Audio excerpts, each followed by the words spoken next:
5 अगस्त 2019 का वो दिन जब जम्मू कश्मीर से अनुच्छेद 370 को हटाया गया था और आज 6 साल हो गए।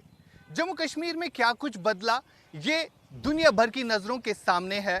इस समय हम जिस जगह पर मौजूद है ये श्रीनगर का फेमस डल लेक है, जहां पर बीते कुछ सालों से हम काफ़ी ज़्यादा डेवलपमेंट भी देख रहे हैं। अगर हम टूरिज्म की बात करें, सबसे बड़ी बात स्थानीय लोगों का रोजगार किस तरह से चल रहा है, आज इसी पर चर्चा होगी। क्योंकि बीते 6 सालों से जम्मू कश्मीर में क्या कुछ देखा गया, जो सड़कें वीरान होती थी उन सड़कों पर चहल पहल आज देखने को मिलती है। यहाँ पर युवाओं के हाथ में पत्थर भी होते थे 2019 से पहले, लेकिन आज वही युवा देश के साथ खड़े हैं। मेरे साथ ये पैनल जो आप देख रहे हैं, ये जम्मू कश्मीर के वो यूथ है जिनसे हम बात करेंगे, जिनसे हम जानेंगे आखिरकार ये क्या कुछ महसूस कर रहे हैं। आज 6 साल बीत गए, जिस तरह से अलग अलग पार्टीज के लोग जो है ये कह रहे हैं कि धारा 370 नहीं हटनी चाहिए, कुछ लोग इसके फेवर में है, लेकिन एक आम इंसान क्या कुछ सोच रहा है, इनसे हम बात करेंगे। उमर साहब, सबसे पहले मैं आपसे शुरुआत करूंगा। कैसे देखते हैं 6 साल बीत गए और क्या क्या डेवलपमेंट आप देख रहे हैं और क्या कुछ बदला जम्मू कश्मीर में? 2019 के 5 अगस्त के बाद ढेर सारी बदलाव की चीज़ें हमें देखने को मिली, जहां प्रोग्रेसिव अंदाज में पॉजिटिव सोच के साथ गवर्नमेंट ऑफ इंडिया का एक बहुत बड़ा इनिशिएट था, उसे कहीं ना कहीं Amlan public service guarantee act के ज़रिए लोगों की सहूलत के लिए गवर्नमेंट ने मौसर इक़्तिदामात उठाए। काबिल तारीफ़ हैं ये दौर, लेकिन कहीं ना कहीं जो पॉलिटिकल इंटरफियरेंस रहती थी, जो सियासत करने वाले लोग 370 के इस कार्ड को यूज करते हुए अपनी चीजें देख रहे थे, उनका वो सारा दुकान बंद होकर अब अकाउंटेबिलिटी है, रिस्पॉन्सिबिलिटी है, सब कुछ फिक्स किया गया है। अब पूछताछ है, अगर कोई भी गफलतशारी या गलती हो आज की डेट में उस पर बाज़ाब्ता तौर पूछताछ है। ये एक बहुत बड़ा बदलाव है। ये सबसे बड़ा बदलाव है, यानी आज अकाउंटेबिलिटी है, आज मुलाजिम ड्यूटियों पर जाते हैं। और सबसे बड़ी बात हम युवाओं से करेंगे, क्योंकि युवा जो पहले किसी और चीज़ के लिए जाने जाते थे, लेकिन आज वही युवा देश के साथ चल रहे हैं और क्या कुछ सोच रहे हैं युवाओं से जानेंगे। आप मुझे बताइए किस तरह का बदलाव देख रहे हैं। 2019 से पहले हमने देखा था इन सड़कों पर पत्थरबाजी होती थी, लेकिन आज वो चीज़ें कहीं नहीं है। कैसे एक युवा देखता है इस डेवलपमेंट को? आशीष साहब, पहले तो आपका बहुत बहुत शुक्रिया कि आपने मुझे यहाँ पे बुलाया। और जैसे आपने खुद कहा 5 अगस्त 2019 से पहले मेरी तो ये सोच है कि मुझे यहाँ तक डलगेट तक आने में भी तकलीफ़ होती, क्योंकि कश्मीर में एक चीज़ थी, या तो पत्थरबाजी, यहाँ पे जो है आपका रगड़ोड़ चलता था, यहाँ पे चीज़ें चलती थी, एंटी नेशनल चीज़ें चलती थी और एंटी नेशनल एलिमेंट्स थे। लेकिन after the abrogation of article यहाँ पे जो तब्दीली आई है, यहाँ पे जो कश्मीर में बहार आई है, वो वाकई काबिल तारीफ़ है। आज आप ऐसा नहीं देखेंगे कि कोई युवा हमारा जिसको मैनिपुलेट किया जा रहा है इस चीज़ को लेकर कि भैया आप आज़ादी ढूंढो। कौन सी आज़ादी? अरे भैया, ये तो उन लोगों की दुकानें चलती थी, ये तो बिजनेस था। कोई आज़ादी नहीं चाहिए थी युवाओं को, यही अमन चाहिए था। युवा जो यहाँ के हैं उनको यही आज़ादी चाहिए थी, जो कि अभी के टाइम पे हमारे गवर्नमेंट ऑफ इंडिया ने लाई, और जिसमें सबसे बड़ा योगदान हमारी अभी ruling party Bharatiya Janata party का है। जी बिल्कुल। सबसे बड़ा बदलाव ये है कि युवा जो है वो खुश है सरकारों से। हालांकि यहाँ पर अभी भी यूनियन टेरिटरी है और क्या पता कल तक क्या होगा, लेकिन आने वाला वक्त बताएगा। लेकिन यहाँ पर सबसे बड़ी बात यह है कि जो डेवलपमेंट कहा जा रहा है, केंद्र की सरकार से भी ये सुनने को मिल रहा है कि जम्मू कश्मीर में काफ़ी ज़्यादा डेवलपमेंट हुई है, हाईवेज़ बने हैं, फ्लाईओवर्स बने हैं। आप इन चीज़ों से संतुष्ट हैं? जी हाँ, मैं यहाँ ये कहना चाहता हूँ कि after abrogation of article 370 every officer is responsible today. अब इसमें जैसे यहाँ सड़कें सुनसान बनी हुई थी और सड़कें आज आप देखिए चमकदार सड़कें हैं। हर जगह आप फुटपाथ देखते हैं जहाँ से रोड राहगीर लोग आम तौर जिनको दिक्कत आती थी ट्रैफिक प्रॉब्लम उसमें, और जहाँ आज लोग खुशहाल है।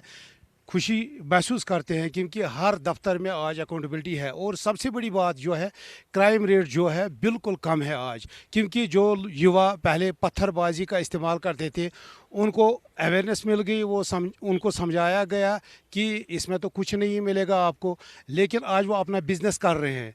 अब कुछ अनासिर ऐसे हैं जो यहाँ बिजनेस नहीं करना देने चाहते हैं, क्योंकि पॉलिटिकल पार्टी जितनी भी थी आज तक उन्होंने लोगों के लिए कोई काम ही नहीं किया। इसलिए यहाँ हर किसी को विश्वास किसी भी पॉलिटिकल पार्टी से नहीं, चाहे वो यहाँ एनसी की गवर्नमेंट हो, पीडीपी की गवर्नमेंट हो या कांग्रेस की गवर्नमेंट हो, क्योंकि उन्होंने सबों ने यहाँ के लोगों के दिल नहीं जीते थे बल्कि लोगों को जख्मी दिए थे। लिहाजा हम ये समझते हैं जिस दफ्तर में आज हम जाते हैं वहाँ हम देखते हैं कि हर कोई अफसर अकाउंटेबल है। और इससे पहले भी यूनियन टेरिटरी से पहले कोई अफसर या अकाउंटेबल नहीं था, क्योंकि जब भी उसके पास जाते थे वो या एनसी का होता था बंदा या पीडीपी का होता था या कांग्रेस का होता था, बस उनको वही खुमार थे, वो लोगों के काम नहीं करते थे। आजकल के लोग जो भी है, यंग है, जनरेशन है, खुशहाल है, अपने काम में मसरूफ़ है, अपने काम से वाबस्ता है, किसी किस्म की कोई यहाँ नाखुशी नहीं है किसी भी सतह पर। यहाँ टूरिस्ट को आप देखते हैं जैसे आते हैं यहाँ, जब खुशहाल कश्मीर है तो सब कुछ खुशहाल है। तो इसलिए मैं यही कहना चाहता हूँ कि यूनियन टेरिटरी के बाद बहुत तब्दीलियाँ यहाँ आ चुकी है जो ज़मीनी सतह पर इस वक्त भी हम देखे जा सकते हैं। बदलते कश्मीर की बदलती तस्वीर लगातार हम दर्शकों को दिखाने की कोशिश कर रहे हैं। ये वही कश्मीर है और इस कश्मीर के बारे में जो है अक्सर कहा जाता है, अगर फिर दो सुरोए ज़मी अस्त हम ही हस्त, यानी जन्नत जो है यहीं पर है। और यहाँ के युवाओं से बात होगी।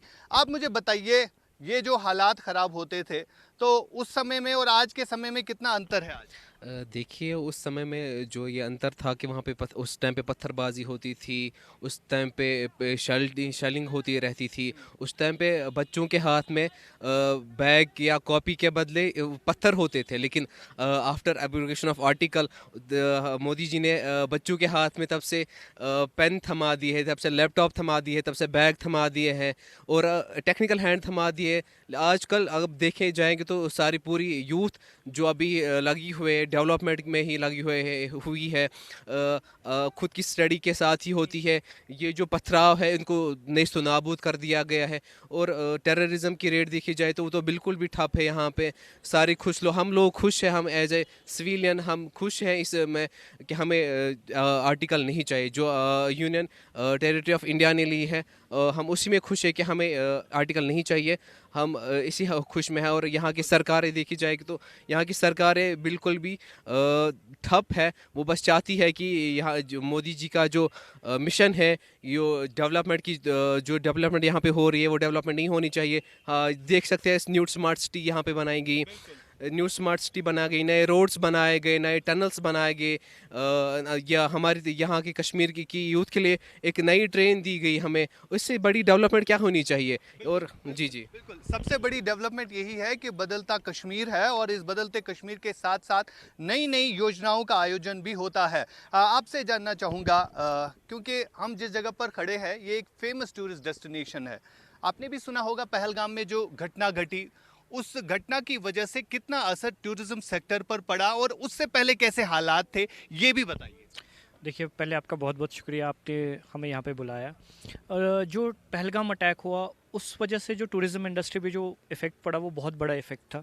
ऑलमोस्ट यहाँ पे 1-1.5 महीना तो बहुत ही इफ़ेक्टेड रहा उस चीज़ों से, क्योंकि जो हमने बात की, जो यहाँ पे आप टैक्सी ड्राइवर यूनियन या होटलियर यूनियन से, इनफैक्ट हमने भी as a civil society Pahalgam visit किया, वहाँ पे लोगों से बात की, तो वहाँ पे बहुत दिक्कत हुई इस चीज़ की वजह से। जो आर्टिकल, ये तो अनफॉर्चुनेट इंसिडेंट कह सकते हैं हम जो हुआ, क्योंकि आज तक कश्मीर में जो टूरिस्ट्स के ख़िलाफ़ कोई ऐसा वाक़या पेश नहीं हुआ। ये बहुत ही अनटूवर्ड इंसिडेंट था जिसकी हम निंदा करते हैं कि जो होना नहीं चाहिए था। और रही बात जो आज चेंज है, देखिए हम ये कहेंगे कि जब से सेंटर ने चार्ज लिया है तब से जो इनोसेंट सिविलियन किलिंग्स होती थी वो बंद हो गई।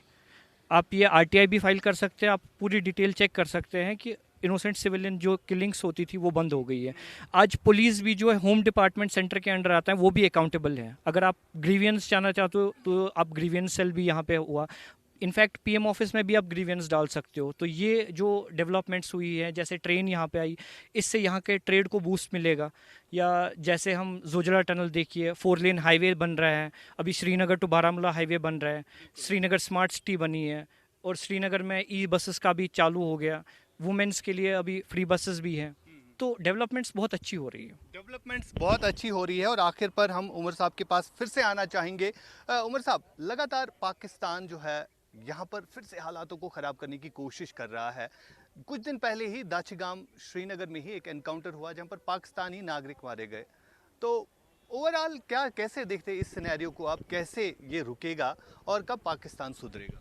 कश्मीर के अवाम ने मुंह तोड़ जवाब 22 जुलाई को ही 22 अप्रैल को ही दिया था, जिससे क्लियर कट ऐसे मुल्कों बिलखुसूस पाकिस्तान को ये शर्मिंदगी महसूस करनी पड़ी कि कश्मीरी अब तबाही के साथ नहीं है। कश्मीरियों ने हमेशा विक्टिम कार्ड का इस्तेमाल होकर कहीं ना कहीं हिंसा, वायलेंस में जो है अपने आप को पाया था।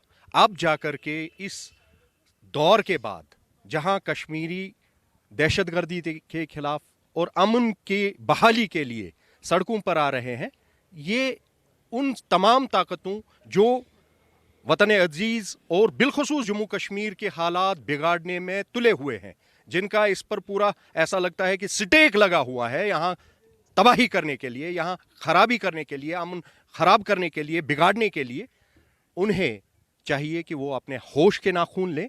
और अब भी उनके पास वक्त है, वो सुधर जाएं। अब भी ऑपरेशन सिंदूर बंद नहीं हुआ है, उनके साथ बहुत ही ज़्यादा जो है तबाही का आने वाला दौर होगा, जो उनकी नस्लों को तबाह कर देगा।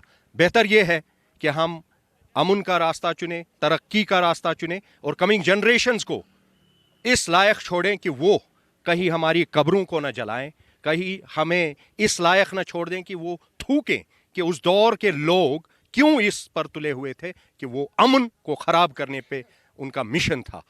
मैं गवर्नमेंट ऑफ इंडिया और बिलखुसूस दिल्ली वालों से ये गुजारिश करना चाहूँगा कि जहाँ पर भी आपको लगे कि कहीं ना कहीं वो हालात पैदा करने की ज़रूरत है जहाँ कश्मीरी एक सफ़रर की तरह पिछले 3 महीनों से अपनी रोजी रोटी से दूर हो चुका है, उसको बहाल करने की ज़रूरत है। तो पहलगाम में जो हुआ, एग्जैक्टली 22 जो ये अप्रैल का वाक़ा हुआ, इसने यहाँ की रोजी रोटी छीन ली। अब यही नहीं, यहाँ के कश्मीरियों को बाहर क्या ट्रीटमेंट मिलता है उससे भी कोई बेखबर नहीं है। लिहाजा इन सब चीज़ों पर, बिकॉज आज की डेट में कश्मीरी एक प्राउड इंडियन है, वो अपना मुस्तकबिल बेहतरीन अंदाज में चमकते तारों की तरह हिंदुस्तान के उन होनहार लोगों के साथ देख रहा है, देखना चाहता है, और कमिंग जनरेशन्स को सेफ्टी और सिक्योरिटी के साथ इस मुल्क की शान और नेशन बिल्डिंग में अपना पूरा सहयोग देना चाहता है। बहुत शुक्रिया बात करने के लिए। ये बदलते कश्मीर की बदलती तस्वीर है जो हम लगातार इंडिया न्यूज़ पर दिखाने की कोशिश कर रहे हैं। 6 साल बीत गए, 6 सालों में किस तरह से कश्मीर के इन आम नागरिकों की सोच बदली है, ये लगातार दिखाने की कोशिश भी की जा रही है। फिरोज वानी के साथ श्रीनगर डल लेक से Ashiq Mir, India news, NewsX के लिए। For more such videos, subscribe to the News X YouTube channel, hit the bell icon.